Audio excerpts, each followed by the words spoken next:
Good morning, this is your Kelso Report for Monday, January 14th, and I'm your host, Clark Kelso. Well, the United States Supreme Court granted review in 5 additional cases on Friday as it fills up its spring argument calendar. And we'll review those 5 cases this morning. They involve preemption in the context of motor carrier regulation, preemption and life insurance, the First Amendment in the context of government spending, the Fifth Amendment right against self-incrimination, and the scope of the crime of extortion. Let's begin with a preemption case. The City of Los Angeles imposed a concession agreement setting out various concessions that a motor carrier must meet to access the Port of Los Angeles.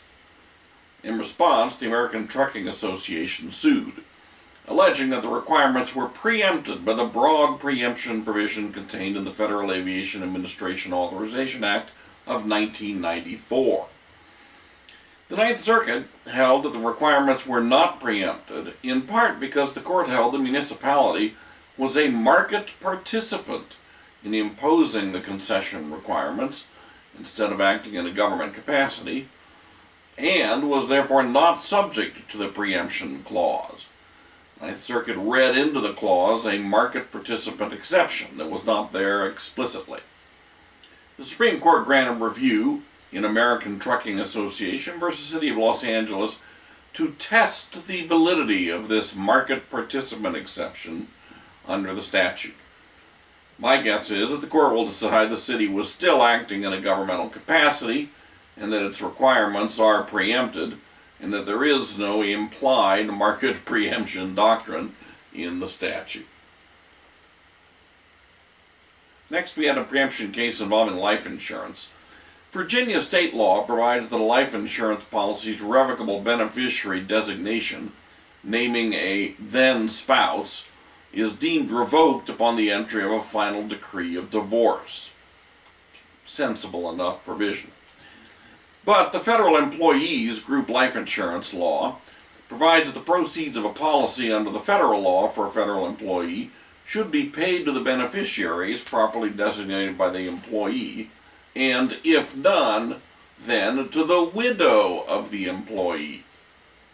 State law in Virginia also provides that if its rule is preempted by federal law, then there exists an equitable remedy against the ex-spouse for the amount of insurance proceeds received pursuant to federal law.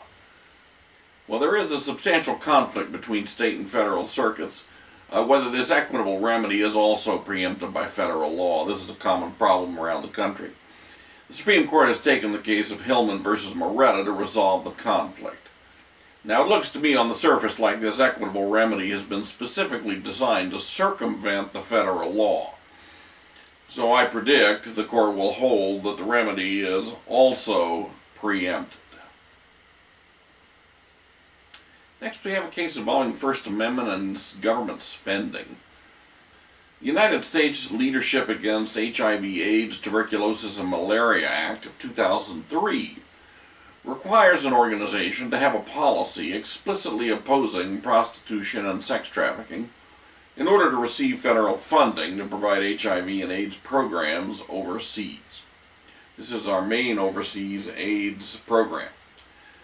These requirements were part of Congress's efforts to address some of the underlying social conditions that created the highest risk of disease transmission among women.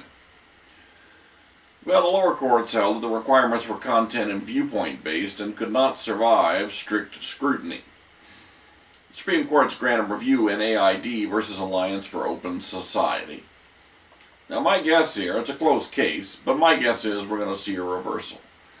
This is, after all, federal money that's being distributed for particular programmatic purposes, and the requirements do relate to those purposes.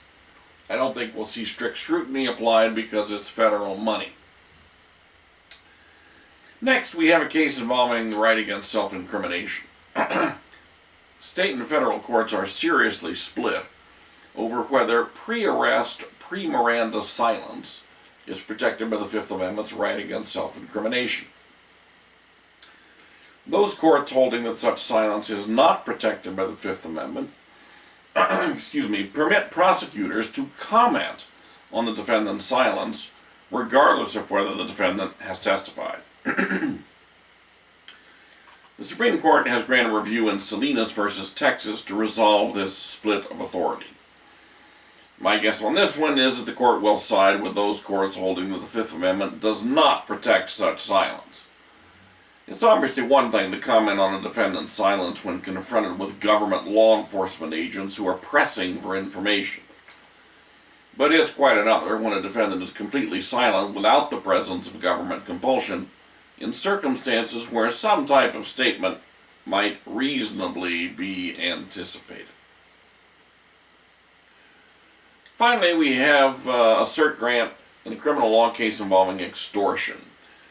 The technical issue in Sakar versus United States is whether a government attorney's recommendation on a single matter can constitute intangible property that can be the subject of an attempted extortion.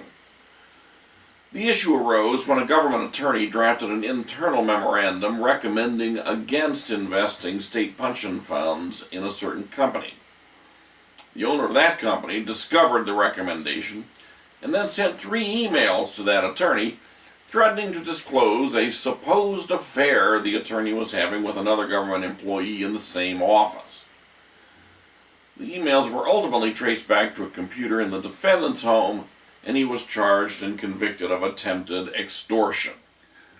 We'll see if the Supreme Court thinks the crime of extortion can extend to trying to get a government attorney to change a recommendation. And that's it for today's Kelso Report. Have a great day in the law.